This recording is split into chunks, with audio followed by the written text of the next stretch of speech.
너 지금 뭐 하는 짓이야? 내 말 어기면 어떻게 되는지 몰라. 여기, 독일의 한 가정집. 짐가방을 들고 조용히 문을 나서는 딸을 향해 중년의 남성이 끝까지 고함을 지르고 있습니다.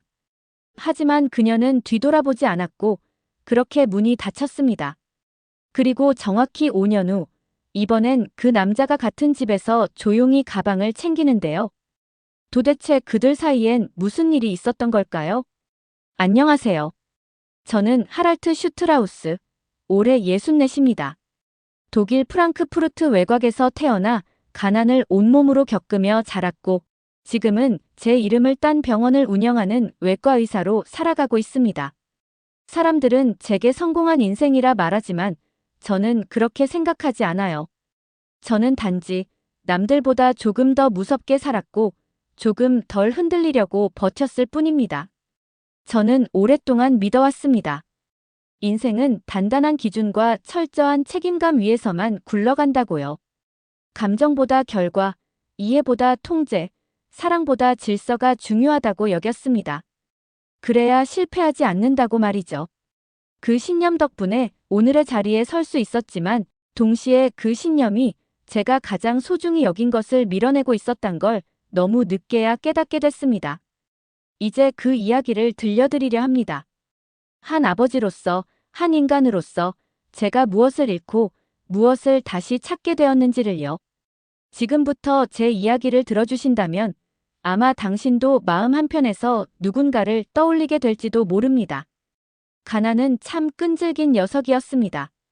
어린 시절 제 손에 쥐어진 건 언제나 낡고 작고 고장난 것뿐이었어요. 프랑크푸르트 외곽의 작은 마을에서 자란 저는 늘 배고팠고 신발 한 켤레를 몇 년씩 꿰매가며 신었습니다. 어머니는 청소 일을 하셨고 아버지는 제게 남긴 것도 없이 병으로 세상을 떠났습니다. 그때 저는 마음속으로 다짐했어요. 죽어도 이렇게는 안 살겠다. 그래서 저는 공부만 파고들었습니다. 세상에 나를 증명할 수 있는 유일한 길이 그것뿐이라고 믿었거든요.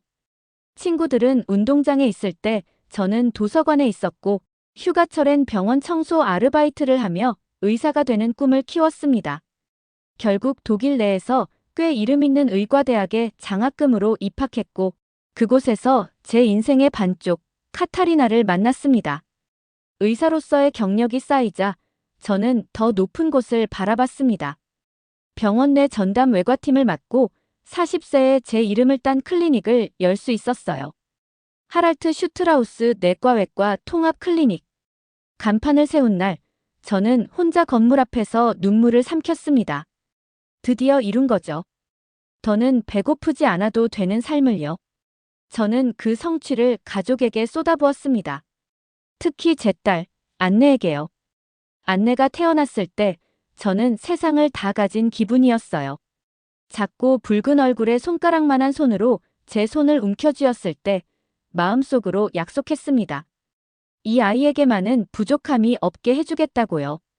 처음 몇 해 동안은 정말 그렇게 했습니다. 안내가 원하는 장난감, 책, 옷 뭐든지 사줬어요. 하지만 그 행복이 계속될 거란 착각을 했던 게 문제였습니다. 안내가 자라면서 제 방식은 조금씩 변질되기 시작했습니다. 하고 싶은 걸 하게 해주는 것에서 해야 하는 걸 시키는 것으로요. 저는 좋은 교육이 곧 좋은 인생으로 이어진다고 믿었습니다. 독일의 상류 사회에서 살아남으려면 미리 준비해야 한다고 생각했어요. 그렇게 안내의 일상은 제 계획표 속에서 움직이기 시작했습니다.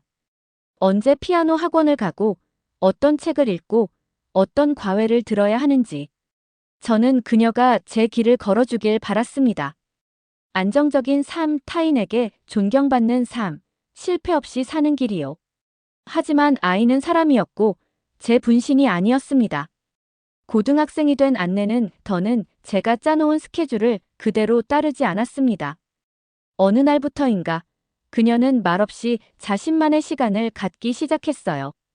주말에도 집을 비우고 책상 앞에 앉아있는 시간보다 밖에서 친구들과 어울리는 시간이 늘었습니다.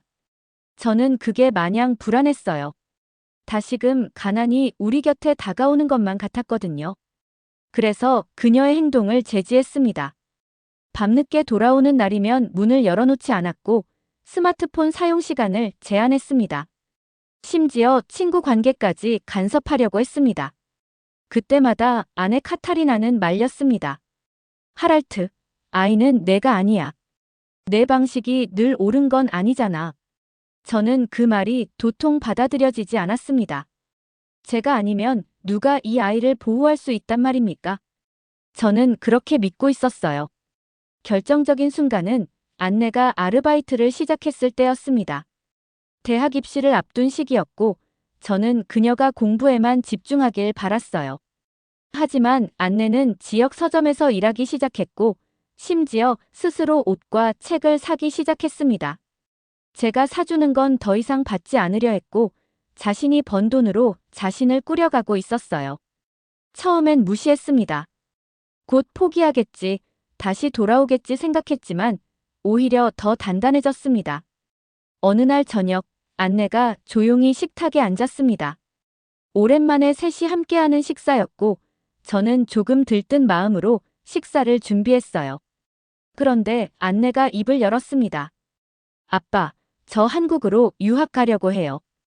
그 말은 마치 제 귀를 찢는 소리처럼 들렸습니다. 한국이라고요? 아시아? 제가 쌓아온 세계와는 너무 먼 나라였어요. 저는 믿을 수 없어 물었습니다. 지금 장난하니?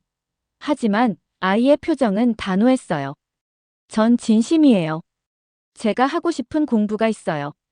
한국어도 배우고 싶고 문화도 직접 체험하고 싶어요.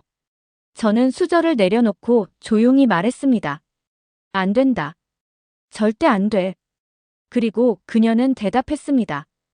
이미 다 준비했어요. 등록도 했고 숙소도 알아봤고 비행기표도 끊었어요. 그날 이후 저는 아이와 말도 섞지 않았습니다. 마치 낯선 존재처럼 느껴졌어요. 이렇게까지 독단적인 결정을 내리는 사람이었나 싶었고 내가 믿어온 시간들이 무너지는 듯한 허탈감도 들었습니다. 그날 밤 아내는 제게 조용히 말했습니다. 하랄트, 놓아줘. 안내는 이미 다 컸어. 우리가 지켜야 할 게 뭐였는지 다시 생각해봐. 하지만 저는 듣지 않았습니다. 아니, 듣고 싶지 않았어요. 그렇게 안내는 떠났고 저는 끝까지 공항에도 나가지 않았습니다. 그녀는 저에게 편지 한 장 남기고 조용히 떠났습니다. 그리고 저는 그 편지를 아직도 읽지 않았어요. 그날 이후 시간이 참 빠르게 흘렀습니다. 아무것도 변하지 않은 것 같은 집에서 모든 게 달라졌다는 걸 저는 뒤늦게 깨닫고 있었습니다. 딸이 없는 식탁은 그저 의자만 많은 나무 판자였고 그녀의 방은 문을 닫아도 늘 허전한 바람이 스며들었습니다. 하지만 저는 여전히 인정하지 않았습니다. 아니, 할 수 없었어요. 내가 틀렸다는 걸 받아들이는 건 지금껏 살아온 제 모든 시간과 철학이 부정당하는 느낌이었거든요. 그래서 침묵했습니다. 그녀와도 제 감정과도요. 그게 제가 만든 성공의 그림자였습니다. 안내가 떠난 뒤 집안은 생각보다 빨리 정적에 잠겼어요. 처음 며칠은 참았고 그 다음 며칠은 외면했고 몇 주가 지나자 마치 처음부터 혼자 살았던 것처럼 행동했어요. 그렇게라도 일상을 유지하지 않으면 제 자신이 무너질 것 같았습니다. 병원은 여전히 잘 굴러갔고 진료 예약은 몇 달치가 꽉 차 있었으며 매달 실적도 상승세였어요. 하지만 저는 점점 병원에서 머무는 시간이 길어졌습니다. 그게 일에 대한 열정 때문은 아니었습니다. 집으로 돌아오면 현실이 너무 선명했거든요.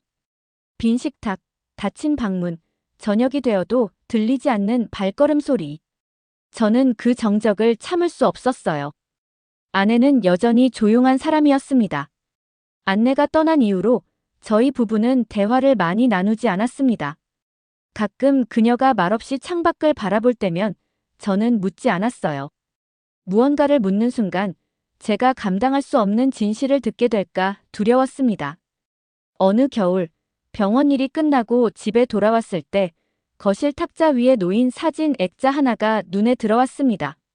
안내가 중학생이던 시절 저와 아내 사이에 끼어 환하게 웃고 있는 사진이었어요. 저는 그걸 집어들고 한참을 들여다봤습니다. 왜 그 웃음을 지키지 못했을까? 그 순간이 영원하길 바랐던 마음이 왜 그렇게 뒤틀려 버렸을까? 그날 밤 처음으로 아내가 자고 있는 방 앞에 멈춰 섰어요.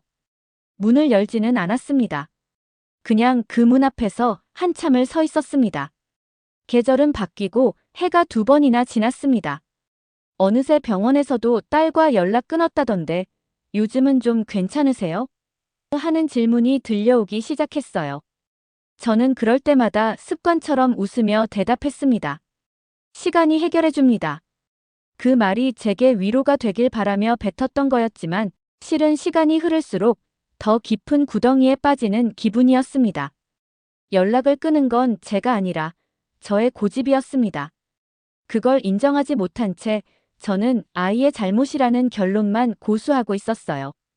그러던 어느 봄, 카타리나가 아침 식사를 마치고 조심스레 제게 말을 꺼냈습니다. 하랄트 안내가 결혼한대. 저는 포크를 멈췄어요. 숨소리가 달라졌습니다. 몇 초간 아무 말도 하지 못한 채 그 말을 되새겼습니다.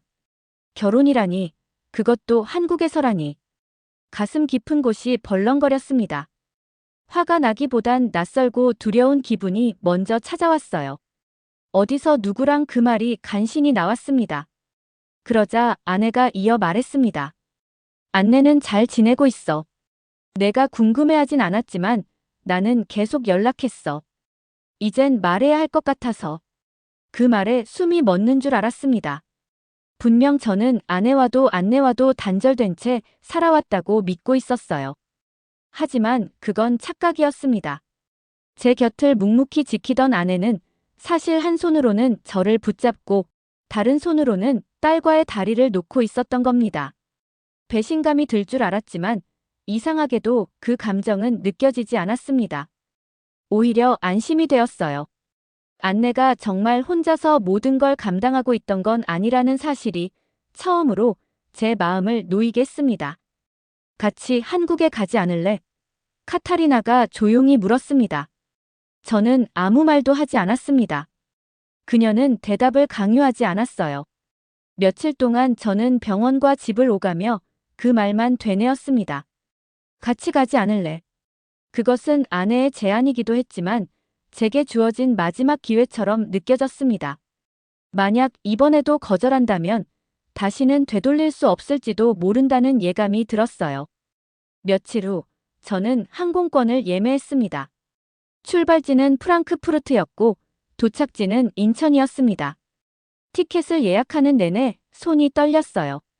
그 길이 후회로 가득 찬 과거로 이어질지 아니면 용서와 화해의 길일지 저는 알 수 없었습니다. 다만 확실한 건 그 선택을 더는 미룰 수 없다는 거였습니다. 저는 너무 오랫동안 외면해왔어요. 그리고 이제 그 결과가 무엇이든 받아들여야 할 때라고 생각했습니다. 비행기 안에서 저는 창밖을 한참 동안 바라봤습니다. 구름 위를 나는 동안 마치 제가 현실을 피해 도망가는 기분도 들었어요. 하지만 도망이라기보단 스스로에게서 도망치던 지난 날을 이제야 멈추는 길 같았습니다. 저는 그동안 정말로 안내를 잃은 걸까요? 아니면 제가 먼저 등을 돌린 걸까요? 문득 그 경계가 모호해졌습니다. 딸이 저에게서 멀어진 게 아니라 제가 그 아이에게 벽을 쌓아왔던 건 아닌지 돌아보게 됐어요. 그동안 저는 병원에서 수많은 환자를 살렸습니다. 그들 대부분은 저를 믿고 따라줬고 저는 냉정하고 정확한 판단으로 그들에게 최선의 결과를 줬어요. 하지만 제 가족, 제 딸 앞에서는 그 어떤 명확한 진단도 내리지 못했습니다.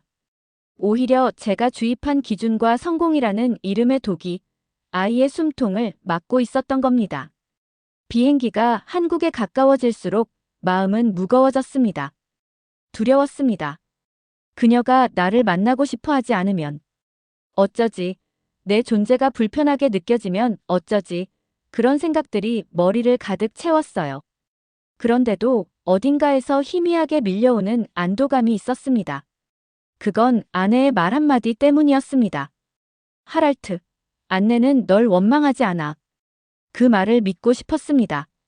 그리고 그 믿음이 깨어지더라도 이제는 스스로 책임질 수 있어야 한다고 느꼈습니다. 저는 아버지니까요. 실수를 했더라도 그 실수를 끝까지 안고 가는 것이 진짜 아버지라는 걸 이제야 받아들이기 시작했습니다. 비행기가 착륙을 알릴 때 저는 손에 쥐고 있던 안내의 유년 시절 사진을 조용히 주머니에 넣었습니다. 이건 선물도 용서도 아니었습니다. 그저 제 기억의 일부였고 잃어버린 시간에 대한 조용한 사과였습니다. 그리고 저는 생각했어요. 정말로 이곳에서 무언가 다시 시작될 수 있을지도 모른다고요. 비행기가 활주로에 착륙할 때 기내에 퍼진 정적이 제 마음속에도 그대로 내려앉았어요. 저는 그동안 수백 번 출장을 다녔고 수많은 도시의 공항을 지나쳐 왔습니다. 하지만 이번처럼 떨리거나 낯설거나 의미 있는 착륙은 처음이었습니다. 인천공항. 예상보다 훨씬 현대적이었습니다. 내부는 깨끗하고 조용했어요. 천장 높이가 인상적이었고 대형 스크린엔 영어 안내가 정확하게 나오고 있었습니다. 사람들은 조용히 줄을 섰고 직원들의 동선도 매끄러웠습니다. 뭔가 처음부터 이상하게 느껴졌습니다. 아시아의 어딘가에서 이렇게 체계적이고 차분한 공항을 마주하게 될 줄은 몰랐거든요. 입국 심사를 마치고 수화물을 찾는 동안 저는 계속 주위를 둘러봤습니다. 떠들거나 화를 내는 사람도 없고 무리하게 줄을 끼어드는 사람도 없었습니다. 피곤했던 몸은 여전했지만 그 안에서 조금씩 긴장이 풀리고 있었어요. 출구를 지나오자 낯익은 얼굴이 보였습니다. 안내. 제 딸. 그녀는 제게 다가오며 조심스레 웃었습니다. 그 미소는 예전과 같았지만 눈빛은 달라져 있었습니다. 더 이상 의존적이지 않았고 흔들림 없는 사람의 눈빛이었어요. 순간 가슴이 먹먹해졌습니다. 아빠. 그녀가 짧게 인사했어요. 저는 무슨 말을 해야 할지 몰랐습니다. 너무 오래 멈춰 있었던 탓에 입을 여는 법조차 잊은 것 같았어요. 다만 제 머릿속엔 한마디가 맴돌았습니다. 미안하다. 하지만 그 말은 목을 타고 올라오지 않았고 그저 고개만 작게 끄덕였어요. 안내는 제 짐을 받아들며 차로 안내했습니다. 짐이 무거운 줄도 몰랐습니다. 그저 그녀의 곁에서 걷는다는 사실만으로 정신이 붕 떠 있었습니다. 차를 타고 서울로 향하는 길, 창밖 풍경을 멍하니 바라보았습니다. 도시 구조는 깔끔했고 도로 위 차들은 정해진 차선을 정확히 지키고 있었어요. 고가도로 위를 지나며 본 아파트 단지들은 예상보다 훨씬 현대적이었고 중간중간 보이는 공원이나 작은 산책길도 인상적이었습니다. 무엇보다 놀라웠던 건 제 옆자리에 앉은 딸이 고요하고 당당한 표정으로 운전하고 있었다는 사실이었습니다. 그 모습이 생소하면서도 기특했어요. 이방인의 나라에서 이렇게 흔들림 없이 살아가고 있다는 것이 말입니다. 그날 저녁, 안내는 저를 한 집으로 안내했습니다. 식탁 위엔 여러 가지 음식이 준비되어 있었고 이미 두 사람이 저를 기다리고 있었어요. 안내의 약혼자 윤호, 그리고 그의 어머니였습니다. 그들의 인사는 정중했고 시선은 따뜻했습니다. 윤호는 독일어는 서툴렀지만 영어는 능숙했습니다. 그는 천천히 또박또박 자기 소개를 했어요. 안녕하세요. 저는 윤호입니다. 안내를 소중히 여기고 있습니다. 만나 뵙게 되어 정말 반갑습니다. 그 말을 들으면서도 저는 쉽게 고개를 들 수 없었습니다. 그동안 제가 마음속에 품었던 의심과 오만, 그 모든 게 너무 부끄럽게 느껴졌습니다. 제가 그토록 깎아내리려 했던 공간에서 제 딸은 사람답게 살아가고 있었고 이런 인연을 맺고 있었던 겁니다. 식사 자리에서 나온 음식들은 익숙하지 않았지만 하나하나 정성이 느껴졌습니다. 김치라는 반찬은 처음엔 낯설었지만 짭조름하고 매운 그 맛이 의외로 입에 맞았어요. 윤호의 어머니는 수줍은 미소로 저를 바라보며 직접 만든 음식이라고 했습니다. 그 말에 저는 고개를 끄덕이며 작은 감사의 표시를 했습니다. 그날 밤 호텔로 돌아오는 길, 안내는 제게 조용히 말했습니다. 윤호는 어릴 때부터 자기 힘으로 공부했어요. 부모님께 부담 안 주려고 아르바이트 하면서 학비도 벌었고요. 지금은 작은 IT 회사를 운영하고 있어요. 그 말에 저는 뒤늦은 부끄러움을 느꼈습니다. 윤호를 듣자마자 안 되라고 내뱉었던 과거의 제가 참 작고 이기적으로 느껴졌어요. 다음 날 윤호가 자신의 사무실로 절 초대했습니다. 그는 소프트웨어를 개발하는 스타트업 대표였습니다. 회의실 벽엔 여러 수상 이력이 걸려 있었고 그의 설명은 논리적이고 담백했습니다. 무엇보다 놀라웠던 건 그가 기술보다 사람을 먼저 이야기한다는 점이었습니다. 기술은 사람을 이롭게 해야 한다고 믿습니다. 그 한마디에서 저는 이 청년이 누구보다 바르고 단단한 신념을 가진 사람이라는 걸 느꼈어요. 그날 오후 윤호와 함께 한강공원을 걸었습니다. 흐릿한 햇살 아래 자전거를 타는 사람들, 잔디밭에서 책을 읽는 학생들, 조용히 커피를 마시는 커플들까지 그 풍경은 평화로웠고 따뜻했습니다. 윤호는 한국의 성장 과정에 대해 말해주었습니다. 예전엔 어려웠어요. 하지만 누구 하나 탓하지 않고 각자 할 수 있는 걸 했죠. 누가 시키지 않아도 거리 청소를 하고 밤늦게까지 일하고 자식을 위해 희생하고 그렇게 여기까지 왔어요. 그 말을 듣는 순간 저는 제 어린 시절을 떠올렸습니다. 독일에서도 전후 세대가 그런 시간을 견뎌왔습니다. 하지만 그 이후 우리는 너무 많은 걸 잊고 살아온 것 같았어요. 한국의 성장에는 무언가 인간적인 무게가 있었고 그것이 바로 제가 지금까지 무시해온 것들이었습니다. 호텔로 돌아가는 길, 문득 안내가 제 손에 작은 봉투를 쥐어주었습니다. 안에는 사진이 한 장 들어있었어요. 윤호와 안내가 함께 찍은 사진, 둘 다 웃고 있었고 배경은 봄날의 한강이었습니다. 그 사진을 보는 순간 저는 처음으로 확신했습니다. 이 아이는 자기 인생을 찾았다고요.